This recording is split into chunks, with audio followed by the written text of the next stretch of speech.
Hello, everyone, and welcome to The Spiritual American. My name is Dr. Ann O'Hare, and I'm your host. And as you can see, we have a special guest here today, my good friend, Karen Perusse. Hi, Karen.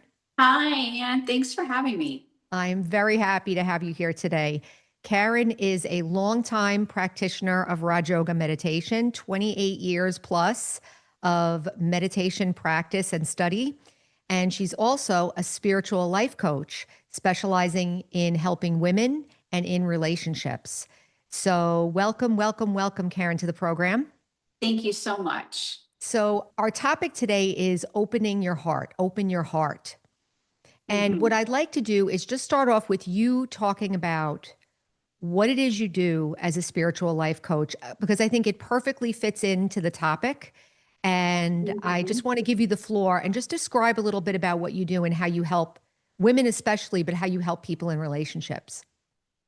Right. Thank you so much, Anne. So, this actually came out of my own personal experience of being in a bad marriage and then years later getting into another bad relationship.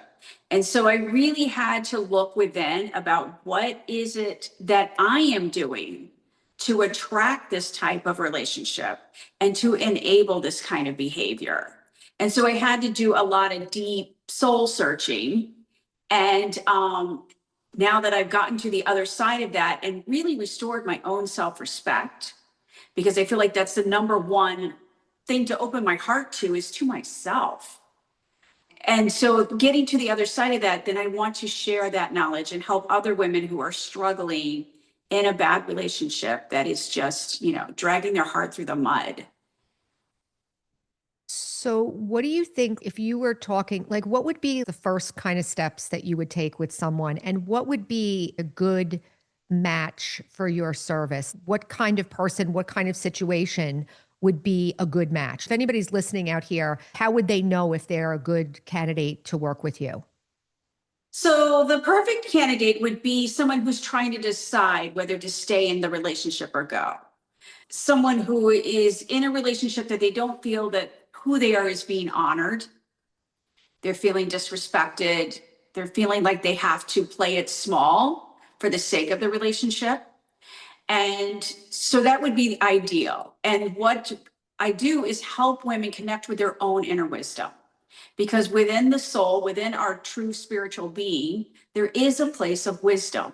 And that wisdom is there to guide us.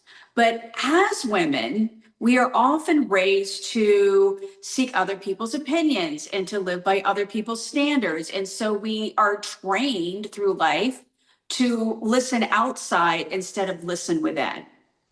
And so that's part of what I do is to teach women to listen to and to trust their own inner wisdom and to let that be their guide and to return to that place of self-respect. How long do you work with people? What is the common amount of time that you would work with someone? It could be anywhere from 10 weeks to years Hmm.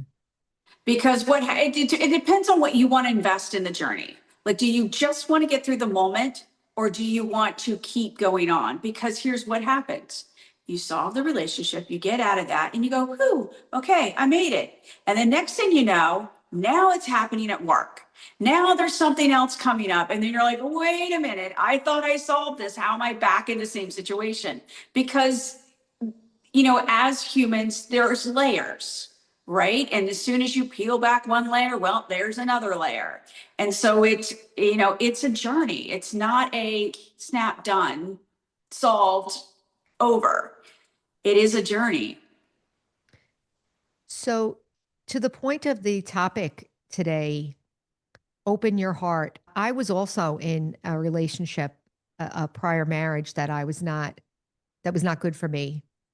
And I didn't even know that my heart was closed. I knew I was not happy and I knew I was in pain, but I didn't even realize that I had the potential to express myself authentically and express myself truly into the world.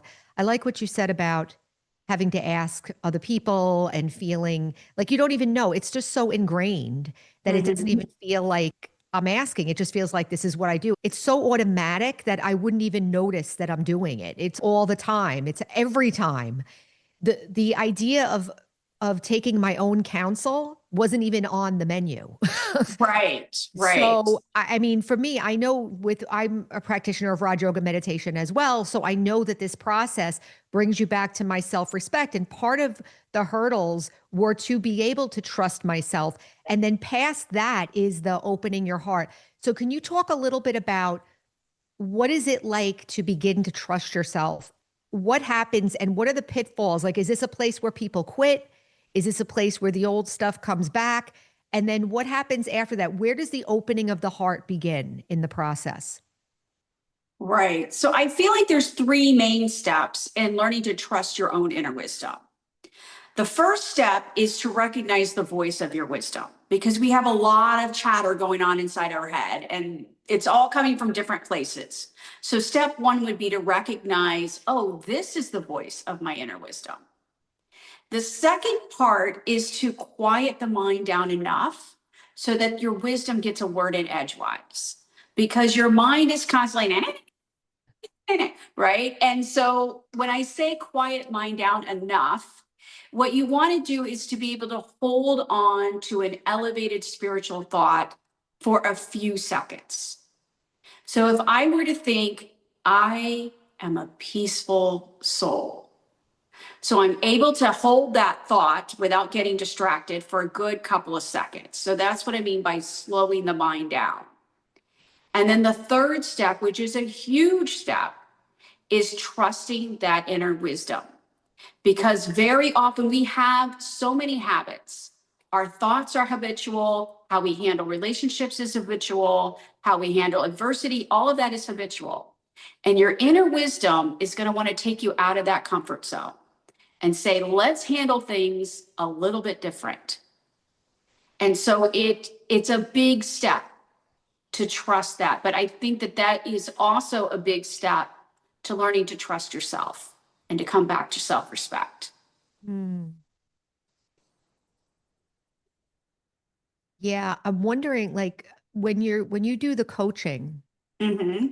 are you working with people? I mean, I've done coaching before, and it seems like coaching is like the person is using you as a way to reflect a situation, let's say, and then you're bringing in another level of understanding. And then because it's a situation that's actually happening, it kind of brings realization or transformation. Is that kind of how you work it with the clients?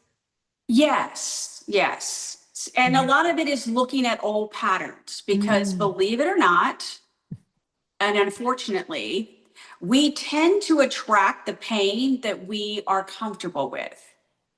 And so if you really study it, whatever emotions are coming up in your relationship are probably very familiar to you that you suffered as a child.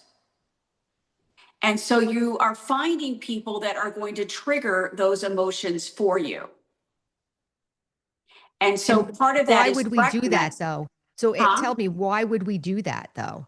I mean, I Because kind of know the answer, but kind of the answer, but why? Well, I mean, just for the sake of somebody who's watching this, like, and they're listening to you, and maybe they're not aware, right? Maybe they're not fully aware that they're doing that. Why would somebody keep going after the painful thing? Why would we right, do that? because we absolutely would not do it if we were aware. Right. But Right. Nobody would do it in their right mind. So why is it that we keep doing that? okay, I think there's a couple of things going on here. One is that it's comfortable, it's familiar. And part of it is our own self image of what I feel like I'm worthy of. Part of it is our thoughts about ourselves create a vibration. And every soul has their own vibration. And so, other souls, there's this very subtle thing going on between souls that you're sending out this signal of this is my pain, this is my hurt. And the right person that's going to supply that pain and hurt is picking up on that signal. And we feel somewhere on some level that there's a match going on there. Hmm. Yeah, I've been there. Yeah, exactly. I mean, and then like there's pain and it's like, it's confusing, isn't it? It's confusing. That's why we need, that's why I It's have a what, job, right? yeah. Because it is confusing and it helps to have somebody help walk you through that. It's very hard to walk alone. Yeah, yeah, I totally agree. And then just to bring it to the opening of the heart piece, what happens after you work some of this out? What does it mean to open your heart? And what does it mean to come out on the other side of this, of these scenarios? Because I think that there's so many people, it's not just relationships, although that's kind of pretty common and Right. deep because it's at work, it's your own Yes. self-image, it's with Yes. other friends, it's with your family. So it's all over. So what is it like once we commit and started working these things out? What is there an opening that happens? Describe what happens as the positive outcome. And how does that, if we want to say opening your heart, like how does that translate into that? Okay, so let me first start with what's going to happen if you don't.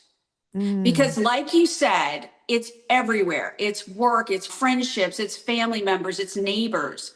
So if you choose not to heal and just to reject the person and to blame them, it's all them and it had nothing to do with me, I'm the victim here.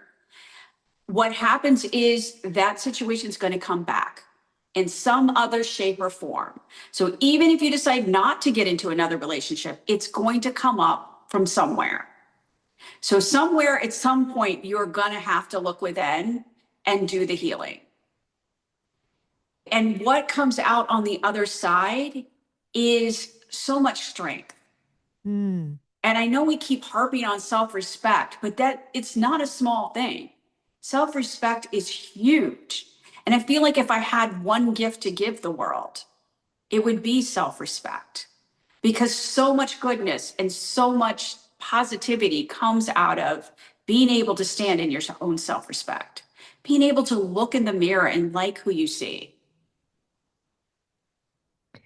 I want to add something to that. I was talking to somebody yesterday about self-respect. And, we're both Raj yogis. We're both in spirituality and we teach spiritual knowledge and so forth. So we get into these conversations. Mhm. And I was talking to somebody and we were talking about self-respect. And asked the person, well, what do you think self-respect is? Or what is because I was talking about service, but we're not talking about service in this episode specifically, but I was talking about what's the connection between service and self-respect. And actually, we can put it into service. We can just say actions. Like, what's Mhm. the connection between actions and self respect? And I said to the person, you begin to feel proud of yourself. Mhm. So, can anybody who's listening right now, can you say that you're proud of yourself? Being proud of something usually has to do with action or how you're showing up. I'm Mhm. proud of you that you were able to do that. I'm proud of you for working so hard. I'm proud of you. There's action involved and it's provable to you.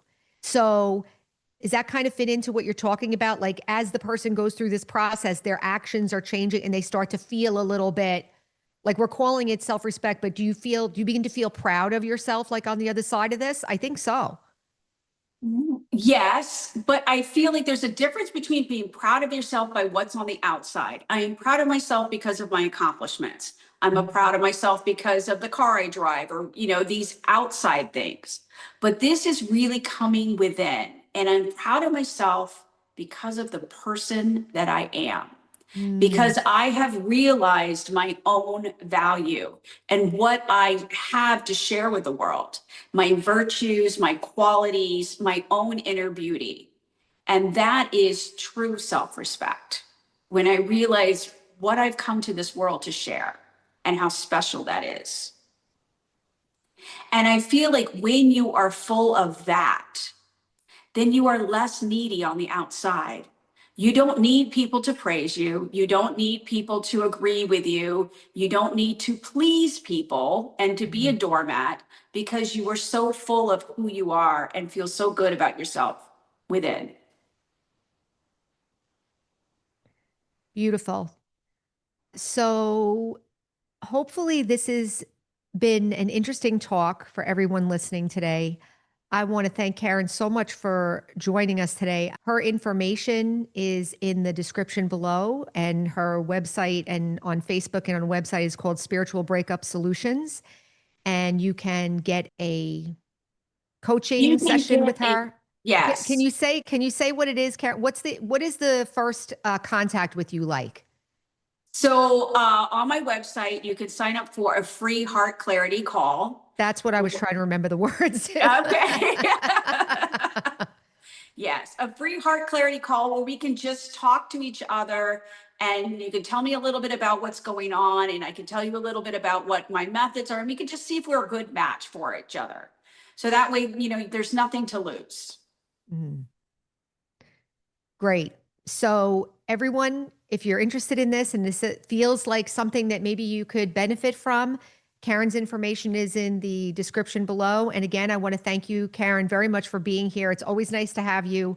And this was a great topic and very, very important. And both of us have been through this. Yes, yes. And I'm sure we're not alone. No, we're definitely not. And so we're broadcasting those vibrations now. We're Right. on And the I other feel like it's side, not you just know? women. It's not just women. A lot of men have been through this too. Right.